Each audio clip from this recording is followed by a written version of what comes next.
On the phone anyway.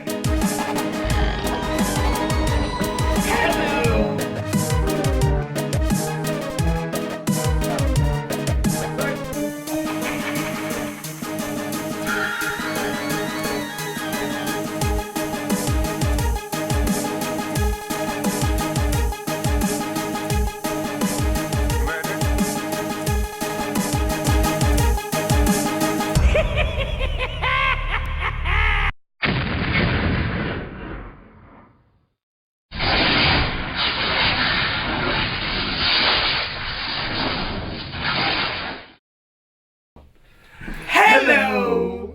I'm Dr. Joy. And I'm Dr. Rabbit. And this is Joy and Raptures. Matinee of Madness. Yes, where we show you some of the most wonderful, scary movies that we could dig up. And I mean literally dig. Yes, no, quite a bit. They were in the tomb. Anyway, tonight's movie is a wonderful, wonderful movie. The movie from 1959 Starring Vincent Price. called The Bat. And in honor of our wonderful movie, we have a very special guest on the show Yes, tonight. yes. Please welcome the Batman. Yes. This is my movie. This is a movie called The Bat. I'm Batman. And not to mention, you guys straight up freak me out. Anyway, I'm gonna go. I see the signal in the sky. Okay, well, you're supposed to fill out most of the time here. Do we have anything else to talk Not about? really. Who directed the film? Oh, Craig Wilbur. And it was actually based on an original Broadway play. Interesting, isn't it? And that's all we have. Yes! Oh, man, they're not going to like that, are they? Oh well. Anyway, enjoy the start of this wonderful movie. Robbie! Start it up! I did it.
This is the Oaks, a house in the country which I rented for the summer. As an author, I write tales of mystery and murder. But the things that happened in this house were far more fantastic than any story I've ever had published. I brought a staff of servants from my city apartment, and my maid Lizzie Allen, who had been with me nearly 20 years. Lizzie? Yes, Miss Cornelia. Is the car ready? It's at the door. Look, Miss Cornelia, them servants you brought from the apartment are talking about walking out on us. Really? Well, I know they don't like it here, but I didn't think it was that bad. Well, they've been hearing things about the killer that the police call the Bat and the murders that he committed here this past winter. Now people are saying that he's back again. Well, how can they be sure of that? Has he committed another crime? No, not yet, but that ain't saying that he won't. Here's something else. You've heard about the bats they have here. Animal bats, the kind that fly. Yes, yes. Look what it says in this magazine. This is a report from the State Health Department, and it says some of them bats is rabid. Well, And that ain't all. Now there's a rumor going around that it was the bat himself, the killer, I mean, that released the rabid bats in this neighborhood. Oh, that's ridiculous. Well, the housekeeper, the cook, the butler, and the upstairs maid don't think so. Well, I can't help what they think. If hysterical nonsense like that can scare them out of their good jobs, it's their loss, not mine. Come on, Lizzie, I've got to get to the bank.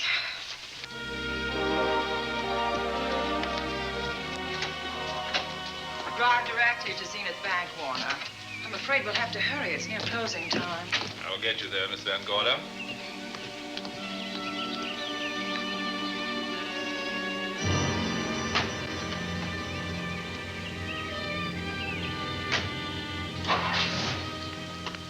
Thanks again. Miss Van Gorder. How do you do, Mr. Barry? How are you? I'm very well, thank you. You remember Lizzie Allen? Of course. Hello, Miss How Allen. do you do? So you're spending the summer with us again? Yes, yes. I've leased the Oaks, the home of your bank president, John Fleming. I heard you had. I was surprised. Why? Is there something the matter with it? No. I was surprised because Mr. Fleming said he would never rent it. Oh? Well, I rented it from his nephew, Mark Fleming, who has the real estate office here. He said his uncle would be gone the entire summer. That's right. Mr. Fleming's in the North Woods now with his physician, Dr. Wells. Oh, pardon me. Dale, I want you to meet my wife. We were married at Christmas time. That must have been nice. Believe me, it was. Oh, here she is. Oh, dear. My How wife, do you Miss do? Van Gorder, Miss Allen. How do you do, Mrs. How do you do? Cornelia Van Gorder. Yes. Oh, well, I've read every murder mystery you've ever written. I just adored that weird one, The Private Morgue of Dr. X, even though it gave me the shivers. Only the shivers? Scared hell out of me. Oh. Well, I really mean that Miss Corney killed them off in that one. When you refer to my books, please don't call me Miss Corney. Pardon me, Mr. Bailey. Mr. Hines is here to see you. Oh, yes. Excuse me, please. Don't be strangers now. No, Oh, no, I we should say won't. not. Oh, so you're a bride. Well, not quite. Not since Christmas. You know, I'm sure I've seen you. Well, I used to be my husband's secretary here in the bank. Of course I remember. May I welcome our most distinguished visitor back to Zenith? Oh, that's very charming, but, Lieutenant Anderson. Lieutenant Anderson, of course. Chief of Detectives of the Zenith Police Department. This is Miss Allen. Miss Allen? How do you do? Lieutenant Anderson is one of our favorite citizens. He's on the bank's board of directors. Not bad for a policeman. You must have made a good thing of it. Well, I saved my money, if that's what you mean. It's near closing time, and I've got some business in the safe deposit vault. Please come and see me, Mrs. Bailey. Oh, I'd love to. And you, Lieutenant. Thank you. Goodbye. Goodbye. Nice to meet you. My, what a charming woman. She moved into the Oaks just the other day. That house is a proper setting for a writer of mysteries. Oh, it certainly is. Vic, what's the matter? Come in here, both of you.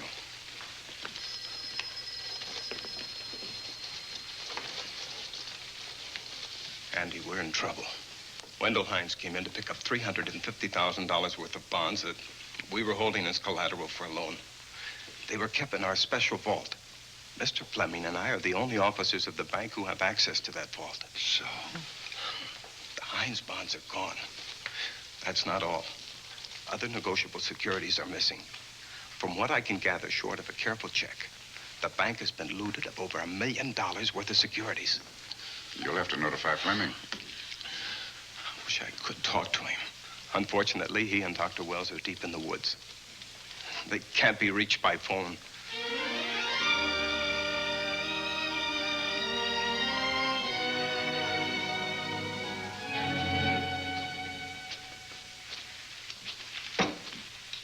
What is it?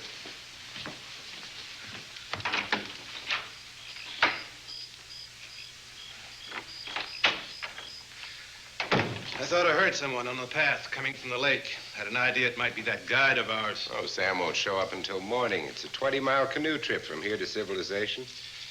5 will get you 10. Sam has a message for me. I thought you told him at the bank not to bother you. I did, but they'll bother me. Doctor, Yes, John. What would you do for $500,000? Anything short of murder. Why not murder? Too messy.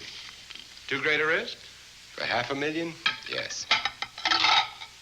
I pinched $1 million from the bank. Oh, I'm not kidding. I embezzled it. Not that I think you wouldn't do it if you thought you could get away with it. I got away with it. I'm not talking about currency. I took negotiable securities that could be converted into cash.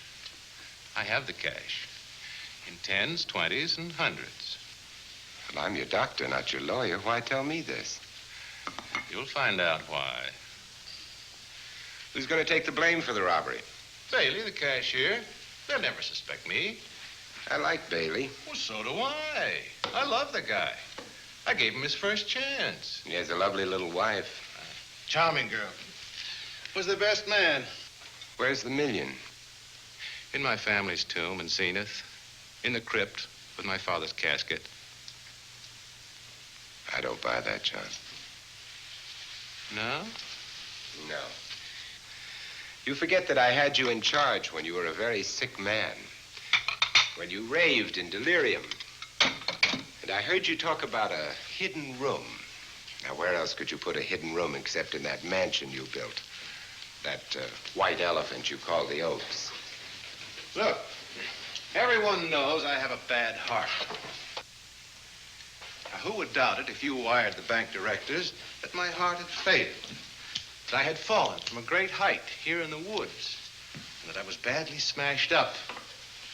You could ship the body back for burial and instruct them not to open the casket due to the condition of its contents.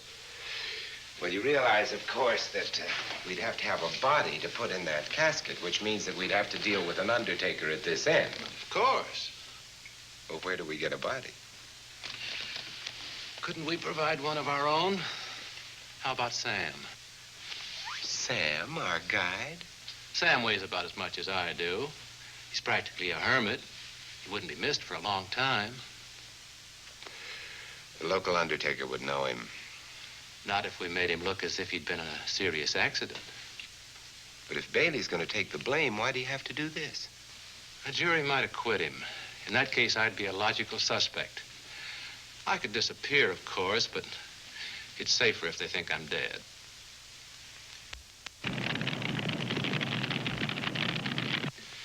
What if I don't go for this deal? In that case, it would be too bad. You mean you'd kill me? What else could I do? Now that I've told you about the $1 million, I'd say you were shot in a hunting accident. Now, look, Doctor, if you can find another body instead of Sam's, it's all right with me. There's $500,000 in it for you. I'll do my best. I smell smoke. So do I. What's that noise? Look, Doctor, the woods are on fire. It's coming this way. We've got to get out of here. Out the back way. We will. As soon as I provide that body we were talking about.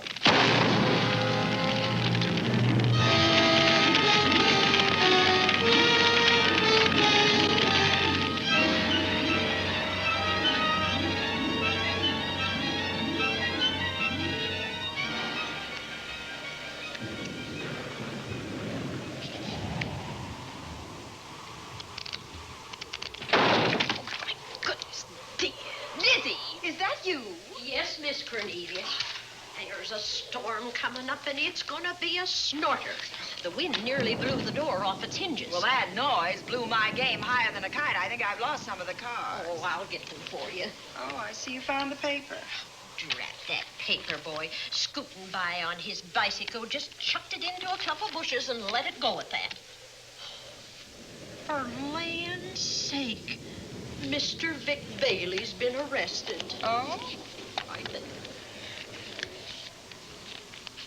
Victor Bailey, vice president and cashier of the Zenith Bank, was arraigned before United States Commissioner Alvin Fielding, charged with the embezzlement of over $1 million. I can't believe they They ain't anything to do with that robbery. Oh, well, I see our landlord is home again. Landlord? Mr. Fleming. Oh.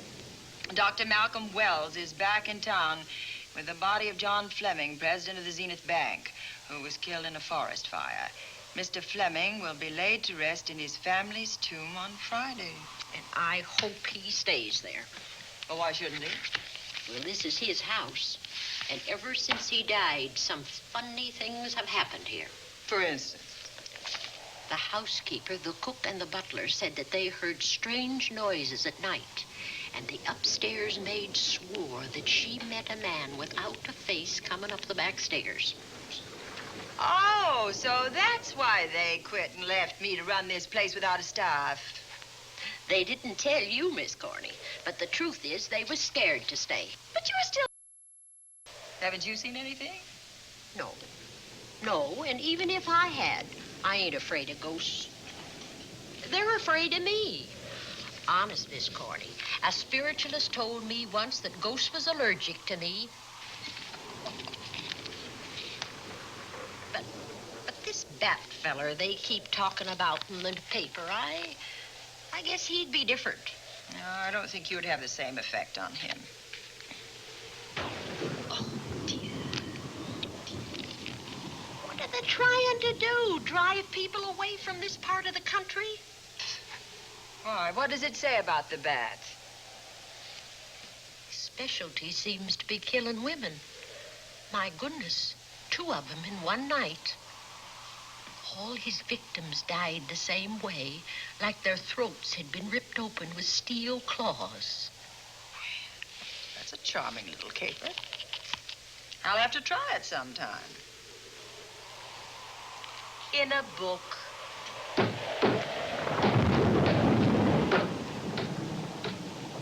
That ain't nothing, just something bumping against the house.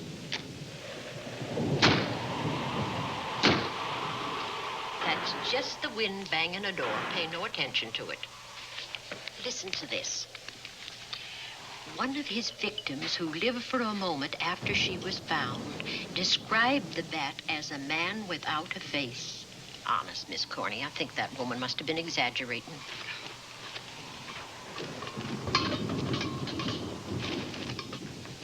That's just that heavy tapestry at the top of the stairs. I know. I've heard it before on a windy night.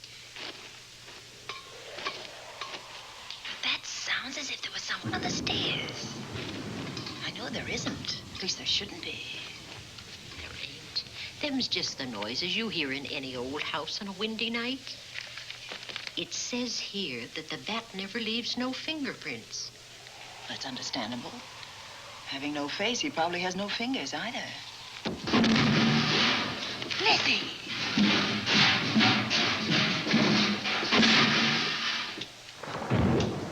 And that, I suppose, is the cat dropping its dentures. No, I don't think so. But I think it's something should be looked into.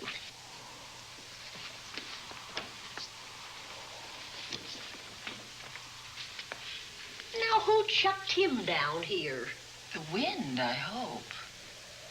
There must be a window open up there. No, Lizzie. Let him lay. Let him sleep it off. I hope the power lines don't go down, put the lights out. Now, we'll check the windows in the living room and draw the curtains, and then we'll go to bed. Yes, ma'am.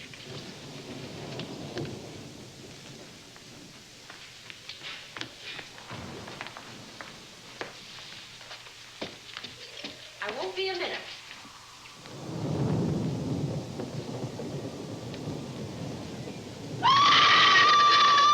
Gordy! Oh! What's that? Oh, when I went to get the tape, I turned the latch off. I forgot to turn it on again. He's out there. He was coming in. He might have got you. Oh, but he didn't, and he's still out there, thanks to you. Now, you hurry now, and we'll call the police. No, I won't leave you, Miss Corney. Are you okay? Yes, ma'am, I'm okay. Okay.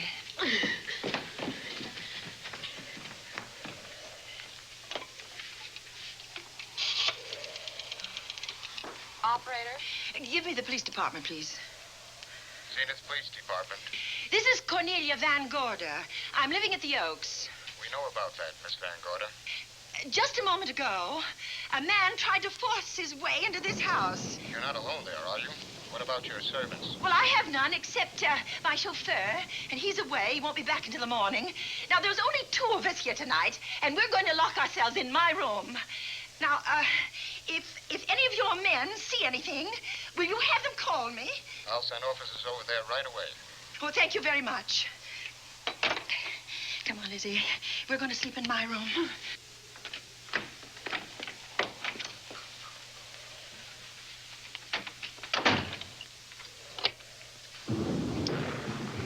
Well, nothing can get at us in this room now, I think. This door seems good and solid. Like the door to a tomb.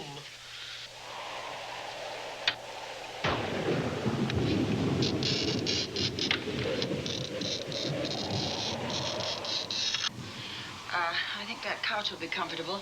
There's some extra bedding, you know. Yes, Closet. please. Let's see now.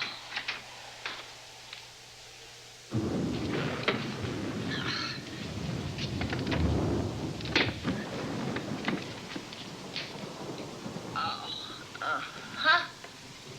No bolt. Well, that's not so good.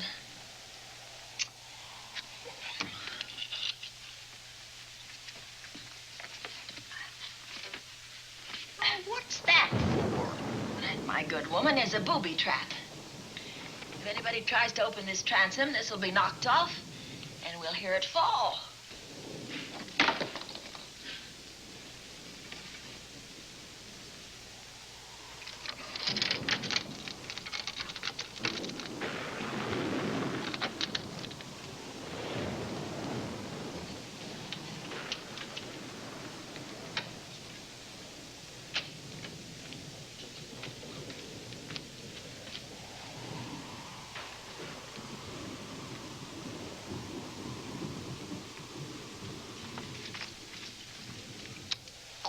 Fiddlesticks.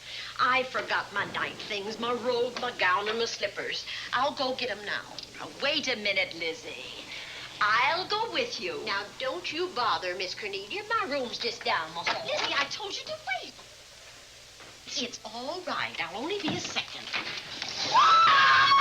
Get in here. Get in here.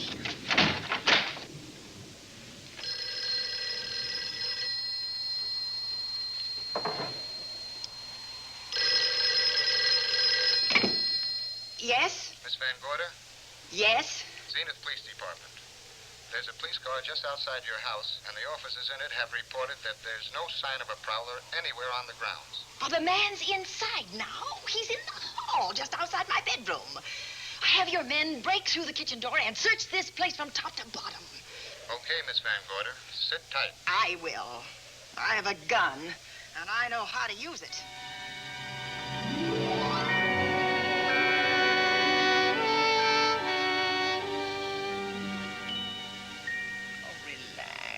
Relax, Lizzie. The police did a good job. They couldn't find anybody in here.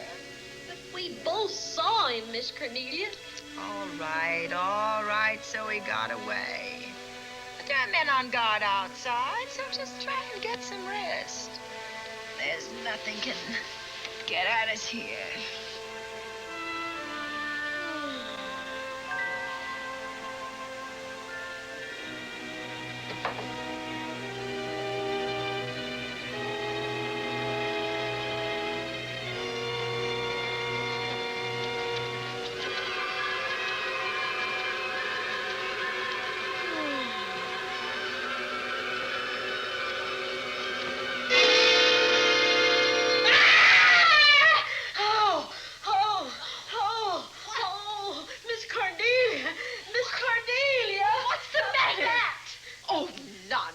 You've had a nightmare. Maybe I did. But there was a bat in it, and it bit me. And it flew in that closet. Oh, good gracious, Lizzie, you're right. Oh. Oh.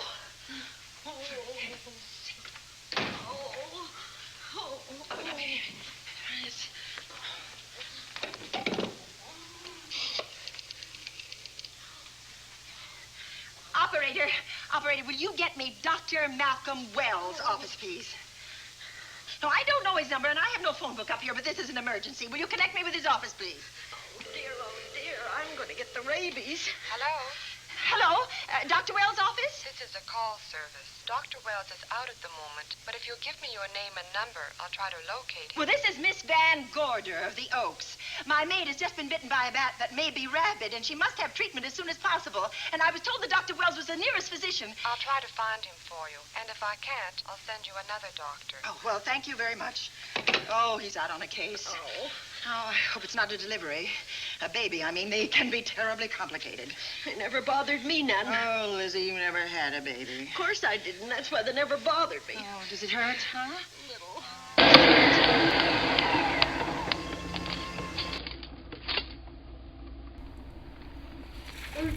Just a minute.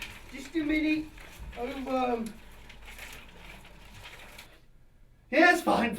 I'll entertain everyone, I guess. Now, what you're seeing thus far is Vincent Price work at its very best. And you need to understand... Oh, hello! Look, it's a little bat. How apropos. Hello, little friend. Have you been watching the movie? What, yes? You were hit with the bat. Well, yes, I don't think it was personal, though. You're gonna die. How do you figure? The poster. When the bat flies, someone dies. Yes, but that's just a poster, I'm sure. It doesn't necessarily mean that the bat is the omen of someone's destruction. But the movies always teach you about life. When the bat flies, someone dies. You were hit with the bat, so therefore you have to die. Now, Rapture, even if I was to believe your wild theory, it says someone dies doesn't necessarily mean me. But you were the one hit with the bat, so therefore you're the one that's gonna die. But I don't think so, Rapture. I think that it means anyone. Anyone could die. No. No, really, anyone can die. Ah! Well, he flew. Someone died. I suppose the movie poster was accurate. What's that? Oh, you never liked him anyway? That's wonderful. Okay, after these messages, we'll be right back. Robbie, clean up! It's oozing! It's not even blood!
Dr. Wells? Are you there, Dr. Wells? Are you there, Dr. Wells? This is the operator. Your call service is on the wire. It's an emergency. This is Dr. Wells. This is your call service, Doctor. Oh, hello. I was just doing an experiment. I left the receiver off. That's what I thought, but I kept trying. Miss Van Gorder at the Oaks called and said that her maid had been bitten by a bat, and she's afraid it might be rabid. What? Oh, all right. Tell her I'll be right over there.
Who's there? Dr. Wells. Come in. Good evening. Oh, I'm so glad they found you, Doctor. Well, I reached my office shortly after you called. How is your maid? Is she in any pain? No, she doesn't seem to be. Did the bat get away? No, I believe it's still in my bedroom. Oh, good. I'll want to examine it.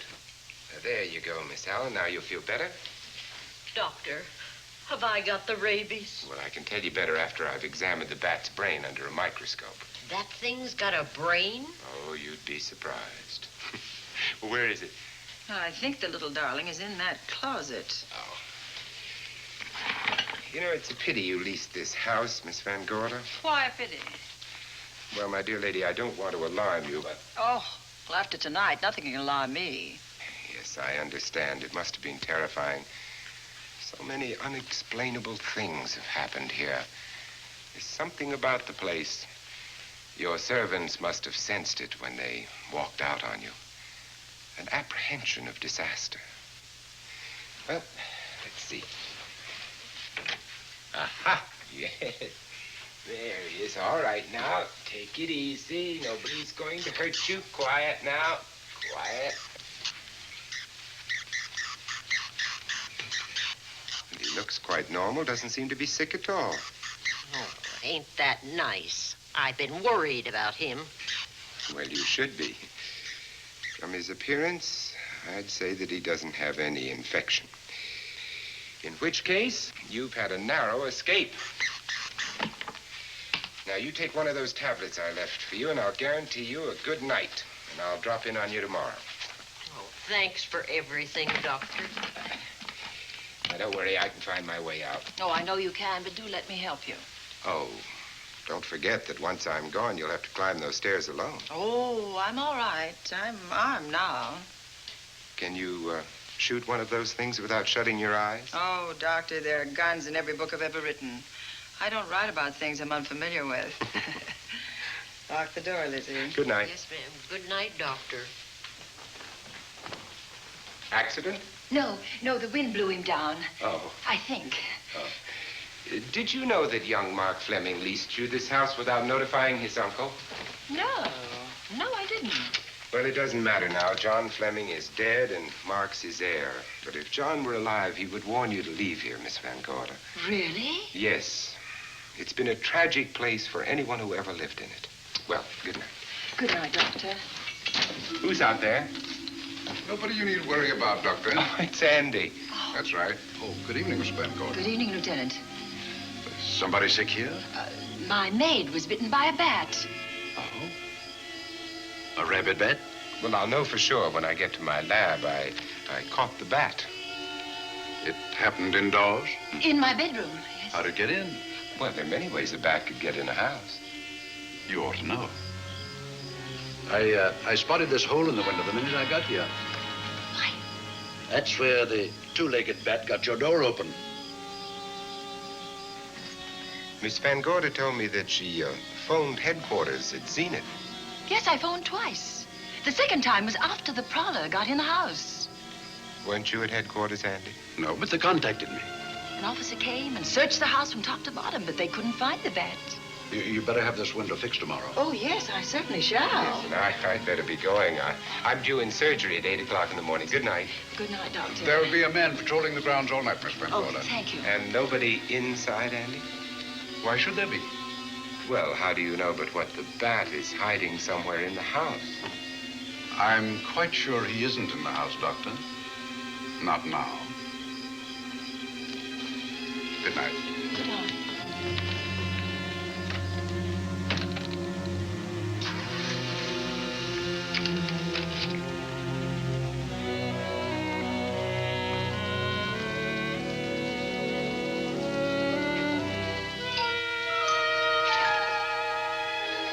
Hi, Andy. Hello, Mark. Well, congratulations. Real estate business must be picking up. New office, new furniture. New deal. How do you like it? Looks expensive. Are you squandering your inheritance? Oh, I haven't got it yet. Well, the paper says John Fleming left his entire fortune to you. Funny thing about that entire fortune is that we can't find it. No kidding. Oh, all Uncle John had in his bank account was a couple of $100. And his safe deposit box was empty. If we don't find that missing million, mine will be empty, too. How come? Well, all my savings were invested in Zenith Bank stock. The examiners won't certify the bank is solvent until those stolen securities are found. So the stockholders have voted an assessment that'll wipe some of us out. It's a since those securities have been converted into cash. And if I can't find that cash, I'm sunk. Well, where are you going to look for it, Andy? Here in Zenith. Your uncle wouldn't take $1 million on a hunting trip, would he? You suspect Uncle John? Why, Andy, he founded the Zenith Bank. That'd be like robbing the family tomb. You think he wouldn't? Well, besides, Vic Bailey's fingerprints are all over the vault. Now, they didn't find any of Uncle John's fingerprints. Because he wiped them off. Can the defense prove that? They'll try to. Judy Hollander, Bailey's secretary, is a defense witness. And they believe her testimony will have a powerful effect on the jury. Oh, well, she has a powerful effect on me. Judy's a doll. Here's the book you mentioned, Judy. It's your newest one. Yes, it's just been published. You can have that copy if you wish. Oh, it's a first edition and you've signed it. Yes, of course. Thank you so much. May I serve tea now, Miss Van Gorder? Yes, please do, Warner. Thank you.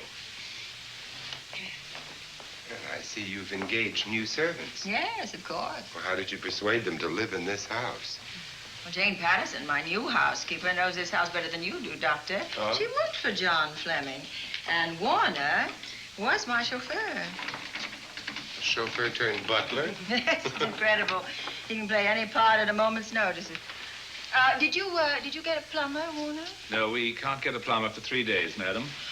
What about that leaking pipe? The basement will be flooded in 3 days. The pipe is no longer leaking. You mean it's dried up of its own accord? No, not quite. I packed the elbow where the water was coming out. Packed the elbow? Oh, where did you learn how to do that? Well, into each life, a little rain must fall, and a careful man learns to keep himself dry. Now, is there anything else that you require, Miss Van Gorder? No, not at the moment, Warner. Thank you, madam. Now, there's a character. How long did you say that he worked for you as chauffeur? About 3 months. Well, I hope he doesn't have a police record. My dear Dale, it may interest you to know that the last night of his life, John Fleming told me that he loved your husband like a son. If Fleming were alive today, he would be fighting to prove Vic's innocence. Could Mr. Fleming prove his own innocence? Miss Van Gorder, can there be any doubt about it? There will be when Miss Hollander testifies at Vic's trial. Oh? You know something that we haven't heard yet, Judy?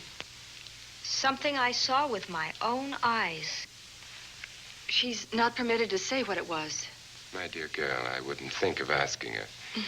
But let's assume for a moment that Fleming did steal the $1 million. Now, what would he do about it? Where is it? Hidden someplace where he could lay his hands on it without getting caught in the act. Now, if I was writing this, instead of living in the middle of it, I'd hide it right here in this spooky old house. Under a loose floorboard or up a chimney? If Mr. Fleming had the nerve to steal $1 million, he'd make his plans well in advance. I'd say he'd prepare a place to hide it. Possibly when this house was being built. Now, I rented this place from Mark Fleming, his nephew. I wonder if he'd have the floor plans. I'll ask him. Yes. Lizzie, will you bring Mrs. Bailey the phone? Oh, you ask him now. His number is Summit 7537. Oh, thank you, Lizzie. Summit 7537. Not bad, eh, Andy? That means new business. Now, you see, somebody wants to buy a house. Mark Fleming speaking. Oh, hello, Dale. Well, hang on a minute, honey, while I see if I have him. It's Dale Bailey, all excited. Miss Van Gorder wants to know if I have the floor plans of the Oaks. Now, what would she want with the floor plans? Well, she suggested to me that your uncle might have hidden the bank loot there. Are the plans here? Somewhere in the house itself. Wait a minute, there is a place where Uncle Johnny might have kept those blueprints. What place? Well, I heard him talk about it a good many years ago. I can't be sure of the exact location. Anyway, I don't think the old boy had the guts to steal $1 million. But if I find those plans, I'll let you know, Andy. Hello, Dale. Look, honey, I haven't seen those plans since I was a kid, but I'll come over tonight and maybe we can find them. Thank you, Mark. We'll expect you. He seems to think they're here in the house somewhere. He's coming over tonight. Well, that's good. Dale and Judy are my house guests for the weekend.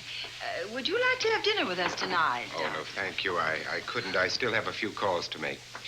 You know, if Judy's testimony is going to clear Vic Bailey and implicate John Fleming, others may get the idea that there's buried treasure in this house. Don't even mention your testimony until you're actually on the stand. Oh, I won't. That's a smart girl, Judy, and a very lovely girl. Well, good afternoon, ladies. Goodbye, Doctor. Dr. Will. Come on, girls, let's go.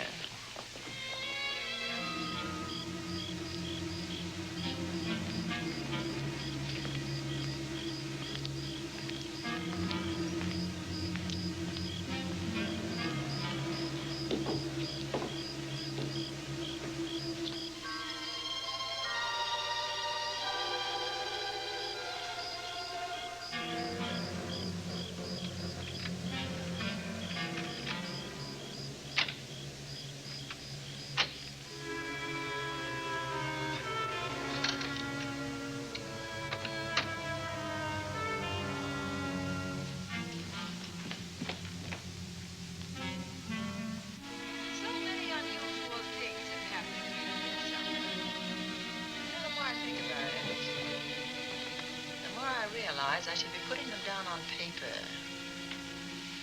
Weren't you your husband's secretary, Dale? Yes, I was. Do you take shorthand? Mm-hmm. Well, my dear, if you'd like to have your mind occupied, I want you to work with me while I write the story of this fantastic criminal, the Bat.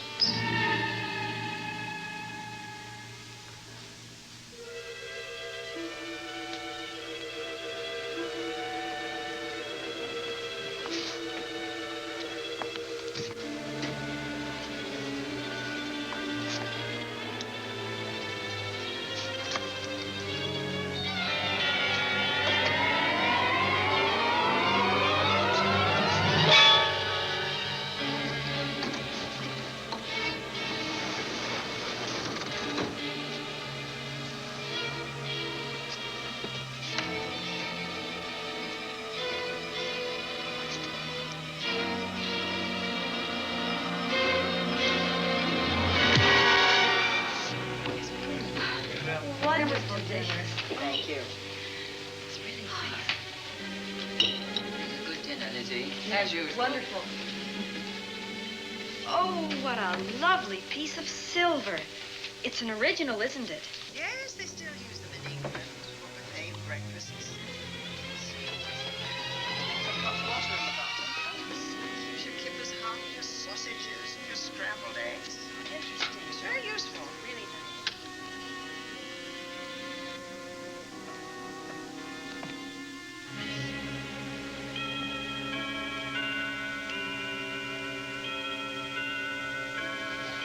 Clock hasn't struck the hour in the last 10 years, if I'm to believe what Ma Fleming told me.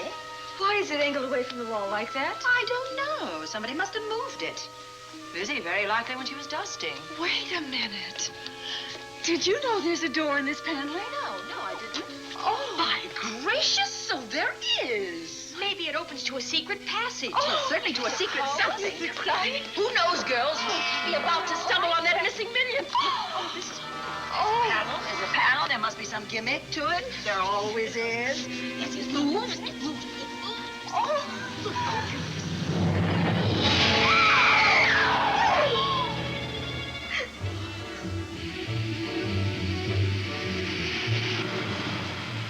Calling car 11. Calling car 11. Proceed to the Oaks in Zenith Township immediately. A homicide has been reported. Okay. Proceeding to the Oaks. Notify the county coroner, Dr. Wells. Tell him to come to the Oaks at once.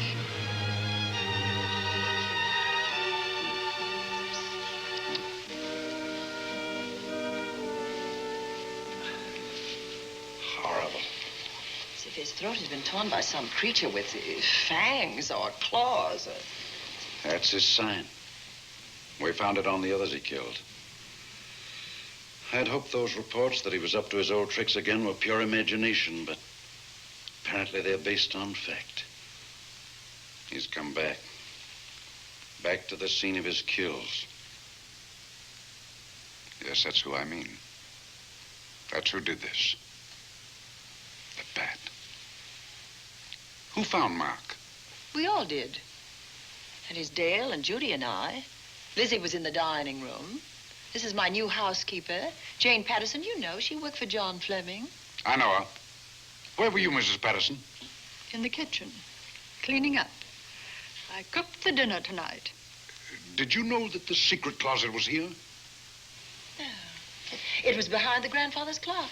Well, it was I who found it, really. Noticed the clock had been moved and the door wasn't quite closed. I'll get it.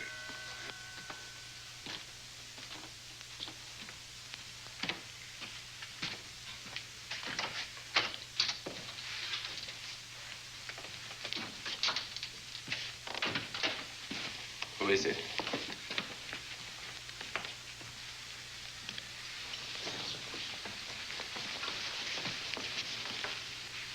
Mark Fleming. As coroner, you saw the same wounds on the others. How long's he been dead? Oh, I'd say about a half an hour. Do you believe it was the bat? That's a bat's trademark. Perhaps he's still in the house. That's possible. Why should he be? Because he's looking for something, and like you, he believes it's here. And he's a persistent killer. I would advise you to get out of this house as quickly as possible, notwithstanding our expert police protection. Have you called the morgue? They're on their way here. Oh, good. I want to examine the body before they get here. May we take it into another room? Yes, to the sunroom in the back. Thank you. Give me a hand. Excuse me.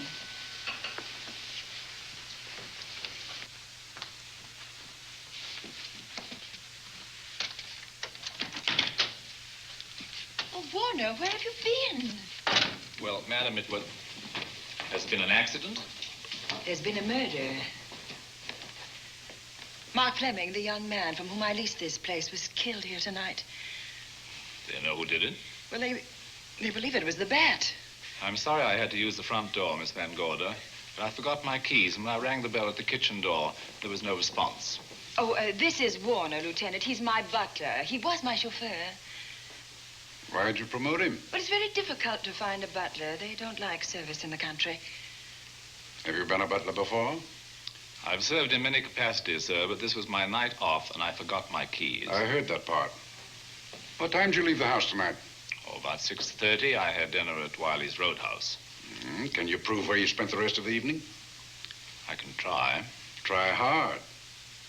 And don't leave the house. I'll get to you later. Very good, sir. I shall be in my room, Miss Van Gorder, if you need me. Yes, Warner. Surely you don't think he's... Warren and I've met before. I can't recall where or when, but I will.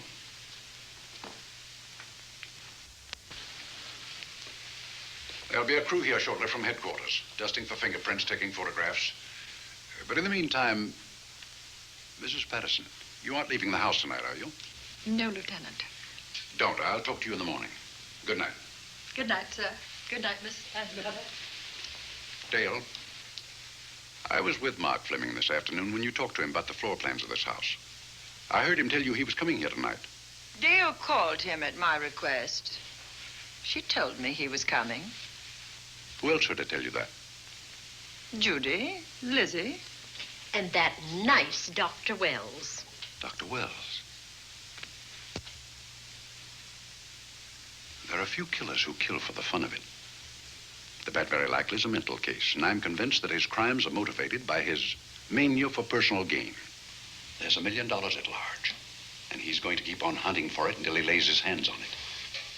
Now, these young ladies are staying here tonight? Yes, they're my house guests. Well, when my crew arrives, we'll be busy for a while, so I'd suggest that That we go to our rooms? That's a very good idea. Come on, girls. What about a police guard for this house tonight, Lieutenant? You've got one. I'm going to cover this place tonight from the attic to the basement. If the bat makes another call, I'll have a little surprise for him. Who is he? Have you any idea?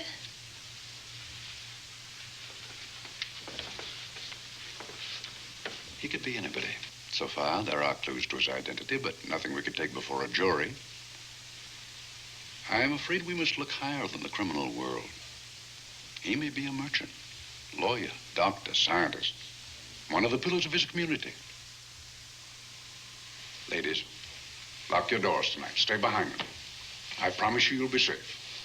Good night. Good night, Lieutenant. Good night.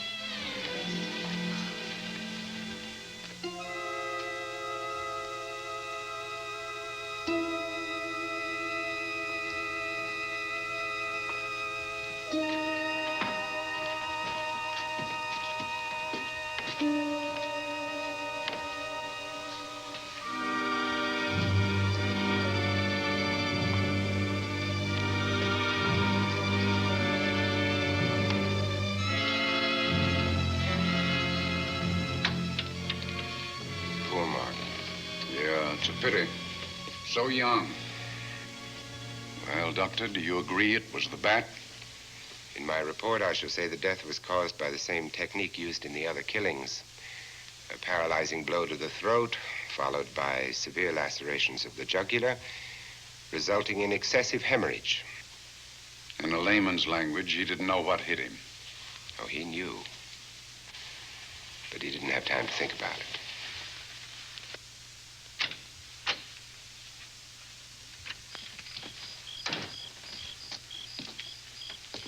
You staying here tonight, Andy? Well, until I check the doors and windows, but I'll be back bright and early in the morning. Neither snow, nor rain, nor heat, nor gloom of night stays these couriers from the swift completion of their appointed rounds. A lot of people are due for a shock when I close this case. Yes, I'm sure they are. Good night, Andy. Don't get hurt. Good night, Doctor.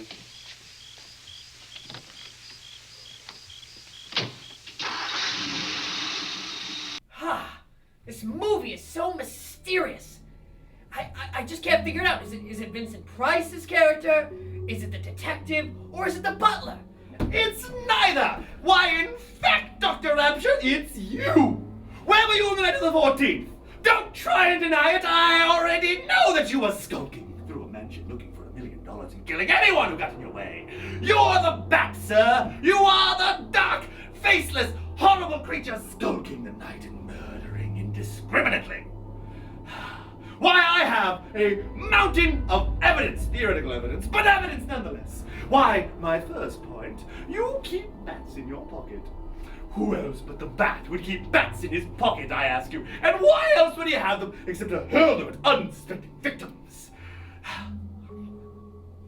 Your excuses are flimsy! You, sir, are the bat, the faceless, dark, vigilante, horrible bastard skulking in the night, killing indiscriminately. Give me one good reason why you aren't the bat! I'm not in the movie. Fair point. Push over. We'll be right back after these messages.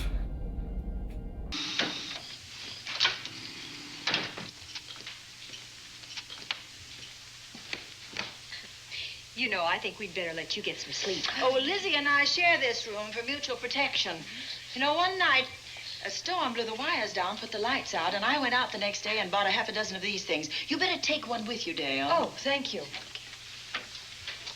We'll go across the hall now. Are you sure there's nothing else you need? Oh, no. Quite sure. We'll be all right. Well, if anything bothers you, you just sing out, and 2 strong women will come to your rescue. Oh, nothing will bother us. Not with Andy on the job. No. Well, good night. Good night, Miss Van Gordon. See you in the Don't worry, everything will be all right. No, we won't. Good night. Good night. Come on.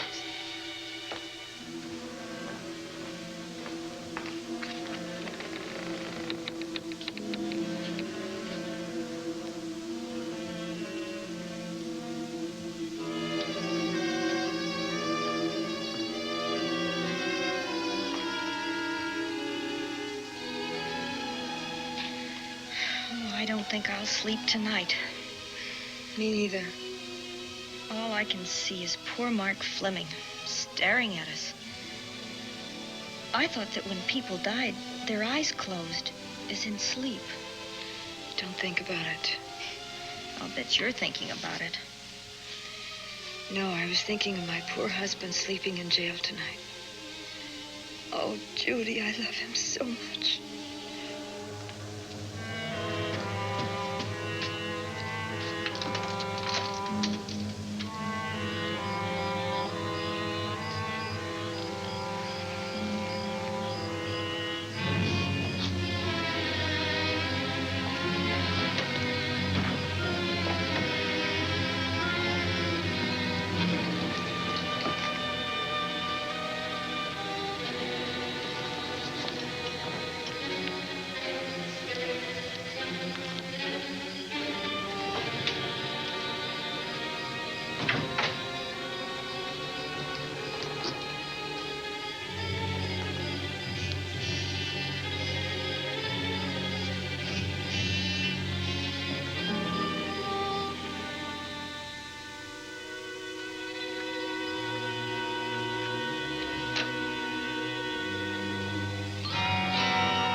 What's that noise?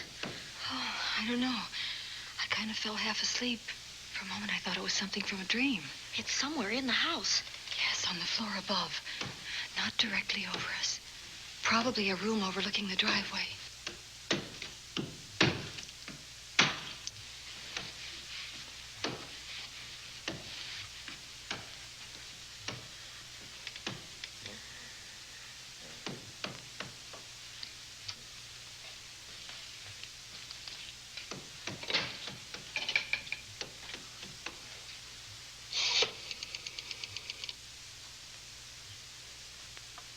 Should we call Miss Van Gorder? She'll hear it. How can she help but hear it?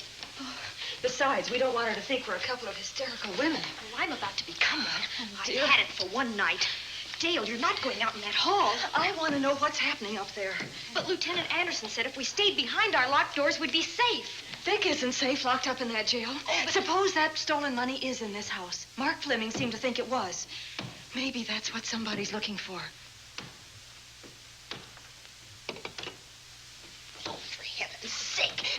hear that awful noise up there? Now, Lizzie, you've just got to stay awake. The house phone and the outside phone wires have been cut, and we can't get help.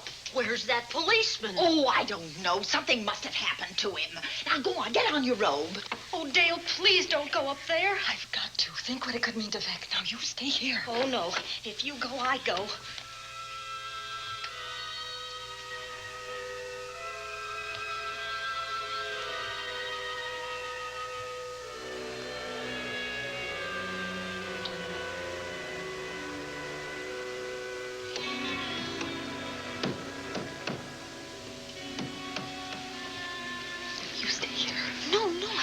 Go up there alone. You wait here. I'm going to see what it is. Oh, please let me go with you, Judy, will you warn me if anyone comes? I'll only be a moment. Now, wait.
Give her to me. I'll look after her.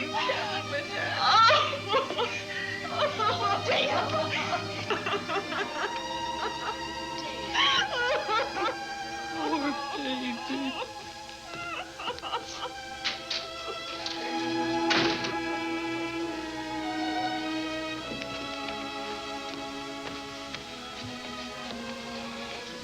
Judy.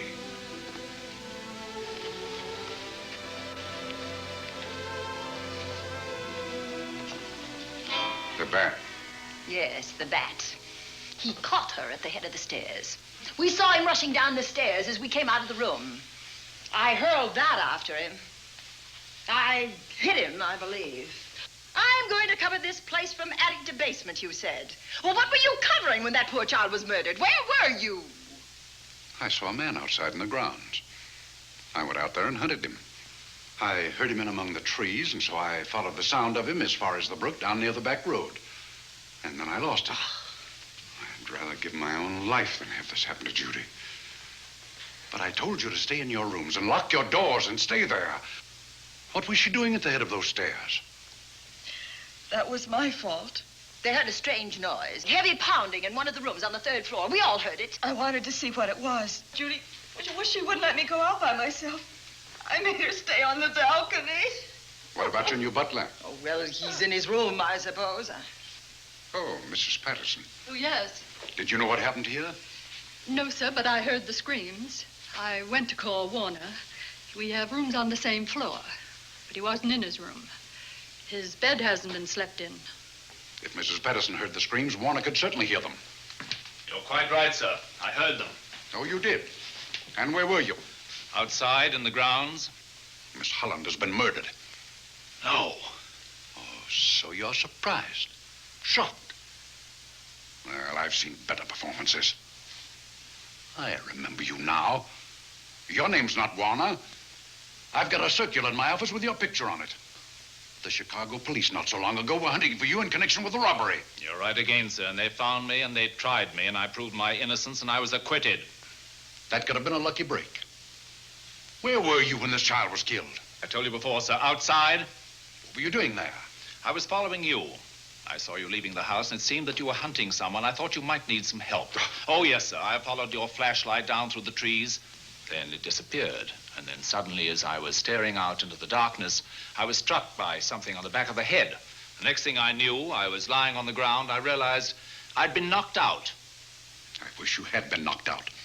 But then we'd have found you with your mask still on your face. You were hit here in this house with this poker as you were rushing down those stairs after that child was killed. Oh, no, sir, you can't pin this on me. I'm not the bat. I've never killed. I couldn't kill.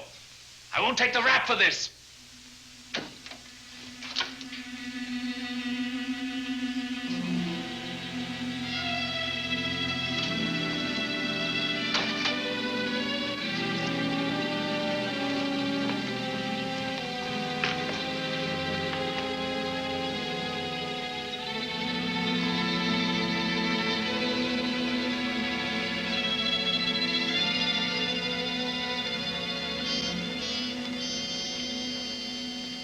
Doctor, we have another case for the county coroner. You see, the bat came back. Why did you come back, Doctor? Well, I had an accident about a mile down the road. The right rear wheel of my car came off, and I plunged into the ditch.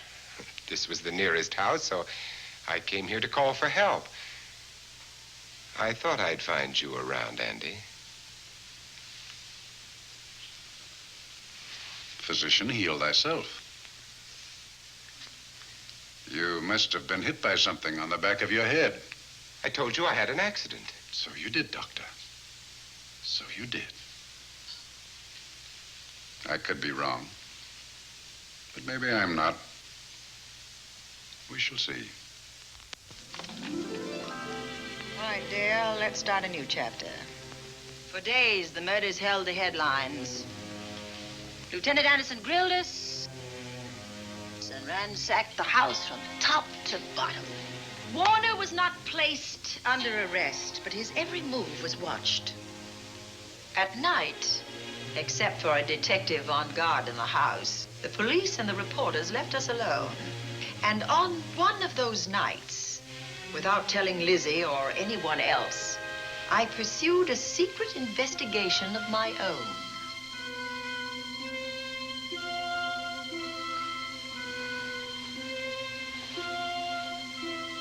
It was in an empty room on the 3rd floor where we kept our trunks and other things.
Put him up, Pat.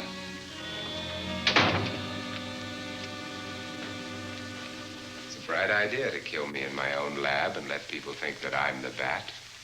But you had to kill me first. What was it to be, ambush? And clever as you are, you're not smart enough to do that. Nor were you smart enough to find the money, though you came quite close to it. But I know where it is. And when you're dead with that sign pinned on your chest, I'm going to collect it and live happily ever after. He destroyed himself. How true that will be. Well, goodbye, Bat.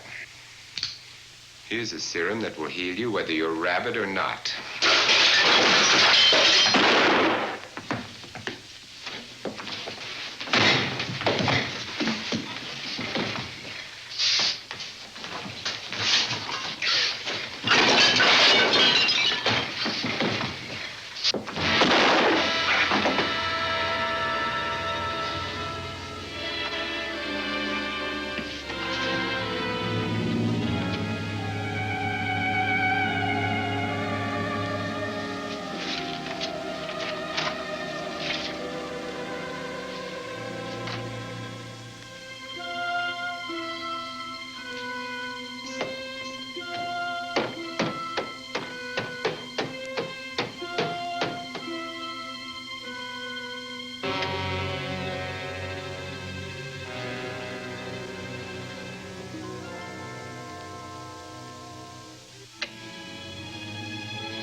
Something's wrong. Something's wrong.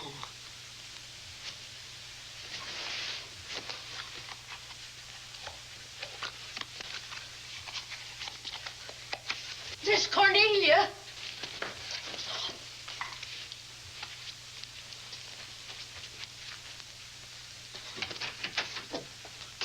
Miss Cornelia.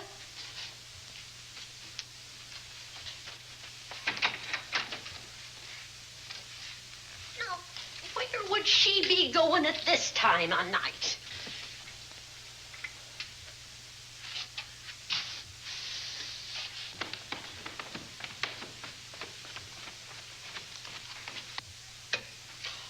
Well, land's sake.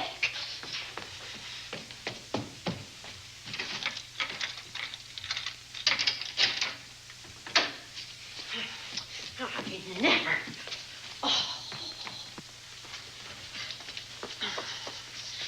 Mr. Davenport. Mr. Davenport. Oh, a fine thing. The door unbolted, the chain off, and you asleep on the job. Wait till Lieutenant Anderson hears about this. Come on, wake up. What's the matter with you? I don't know. My head hurts. My whole body's numb. Here, take a sip of this. Try to snap out of it. I'll be back in a minute.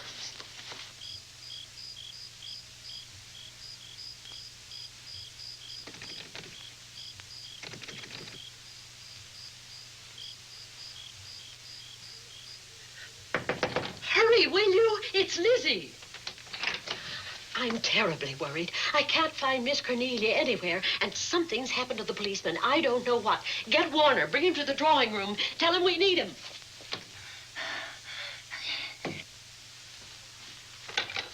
Are you all right now? Yeah, I'll be all right in a minute. I remember now. I took a drink of wine from that decanter there. Miss Van Gorder told me to help myself. She wouldn't put nothing in it? Well, somebody did. Somebody who knew I was on duty here. Then it was somebody that got Miss Van Gorder. I can't find her anywhere. Upstairs, downstairs, or in the basement. I told the housekeeper to get Warner. Lieutenant Anderson will want to know about this. Hello. Yeah, this is Davenport at the Oaks. We've got trouble here. Well, for one thing, I was drugged. Yeah. But I must have been knocked out because the maid tells me Miss Van Gorder's missing. Well, you better call Anderson and let him know. He's not at home. Well, where is he? Out on a case? What case? Dr. Wells. What else did they tell you about it? Oh, hurry, will you? We've got to find Miss Cornelia. Okay. Lieutenant Anderson is out on a case. Dr. Wells was found dead in a room next to his garage, murdered. Dr. Wells. There's something queer about the killing of Wells, but headquarters won't talk about it. Lizzie, Warner isn't in his room. There's no sign of him anywhere. And I was supposed to keep an eye on that guy.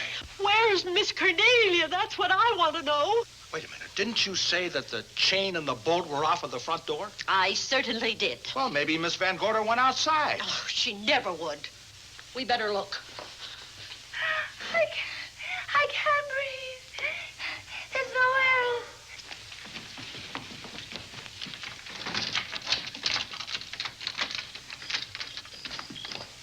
Miss Cornelia. Oh, Miss Van Miss Gorder. Cornelia. Miss Cornelia. Miss Van Gorder. Look. There's a light in that room on the 3rd floor. Were you up there tonight? Well, of course I was, but I turned the lights out before I came downstairs. Then Miss Cornelia might have turned them on again. That's where we're going to look first. Come on.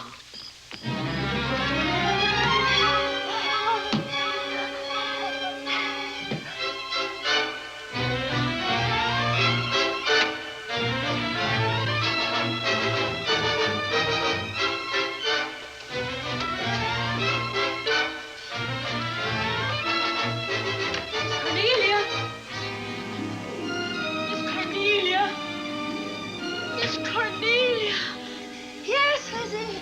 I'm here. Right here. Come to the mantelpiece. Here we are, Miss Van Gorder. What do we do now? Over the mantel, there are 5 panels. Strike it with your hand.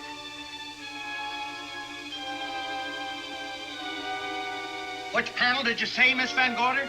Oh, I can't. I just can't. Miss Van Gorder, which panel? We couldn't hear you. She said strike it. What difference does it make which panel? Strike them all. Look.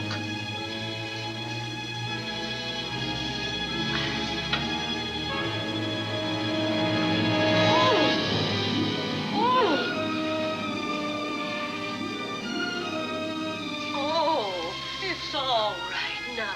It's all right, dear. Lizzie's here.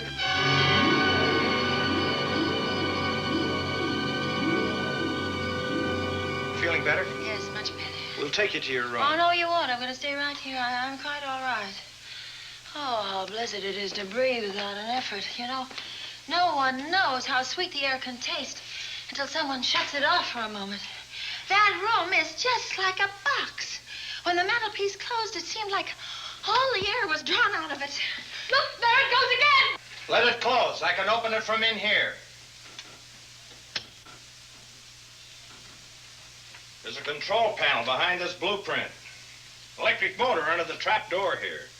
Once the door is open, you can keep it that way. I believe that the fireplace in this other room opens the same way. And it does. I tried to find this, but I couldn't find it. Yeah, it's back of this blueprint here. Well, it's quite a setup. Too bad we can't open that safe in the same way. Take an expert to crack this box or a shot of nitro. Oh, maybe that's what the bat had in mind. Could be. Seems he's on the prowl tonight. Miss Van Gorder, Warner has disappeared. And Dr. Wells has been murdered. Dr. Wells? Lieutenant Anderson's on that case right now. Well, does he know what happened here tonight? They got word to him. He'll be here any minute.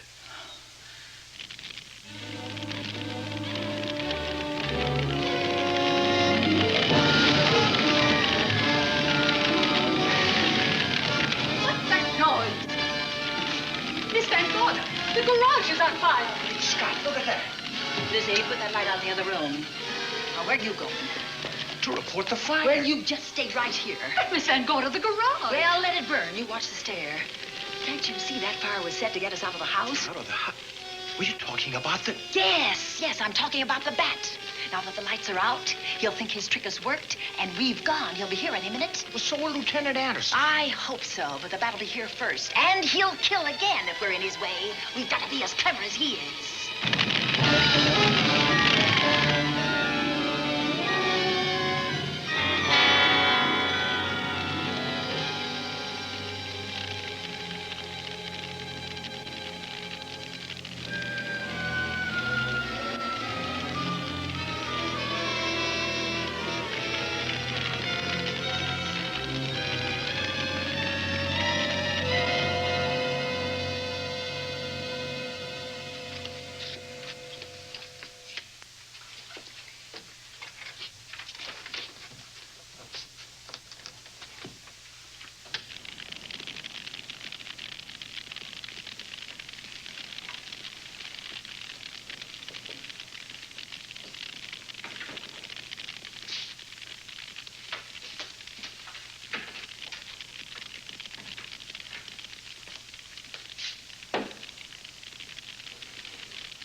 But you'll be safer downstairs. I'll take care of you. Well, the others can go, but I'm going to stay right here.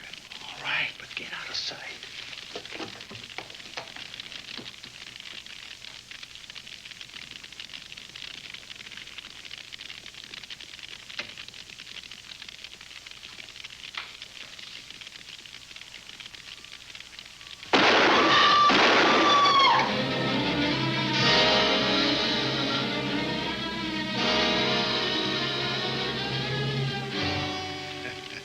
Let's face it, ladies, and get it over with. Others have seen my face before they died, but I'll have to deny you that pleasure. This would make a good scene for your book, Miss Van Gorder, but I'm afraid you'll never write it.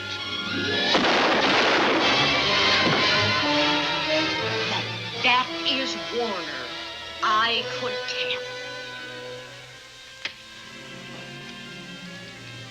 You misjudged me, Miss Ellen. Warner! I don't like being a murder suspect, Miss Van Gorder. I was headed for a plane, but halfway to the airport, I changed my mind and came back. I'm glad that I did.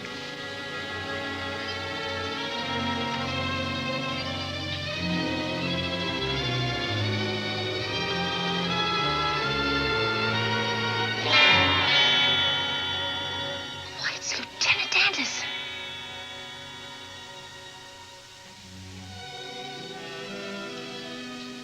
Yes, it was Anderson.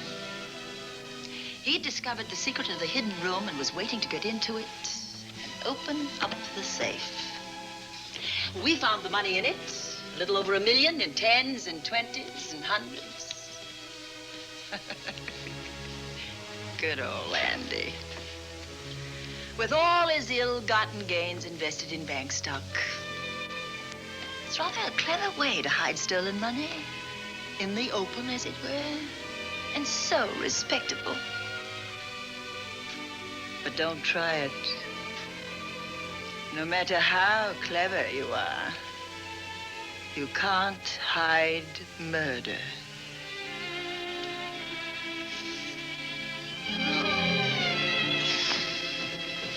Well, that's it, Dale. That's the end.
You all thought Vincent Price did it. Ah, you're all silly. It's never Vincent Price, except when it is Vincent Price, and then it's wonderful. Delightful. Yes. Now, you might have noticed that the lead actress there looks somewhat familiar. Yes, Agnes Moorehead. From Bewitched. Another scary dearest. story. Yes, she was lovely in that, wasn't she? Ah, ever so chilly. Yes, I love a good witch. Me too. All right, with a good figure. Sorry, my mind wandered in the right direction. Anyway, that's our movie for this evening. And now, we leave you until next week when we show you another scary story. On Joy and Raptures. Matinee of Madness. Good night, goblins and ghouls. Sleep well, sweet screams. This has been Joy and Rapture's Matinee of Madness. Tune in next week for another scary movie. Yeah.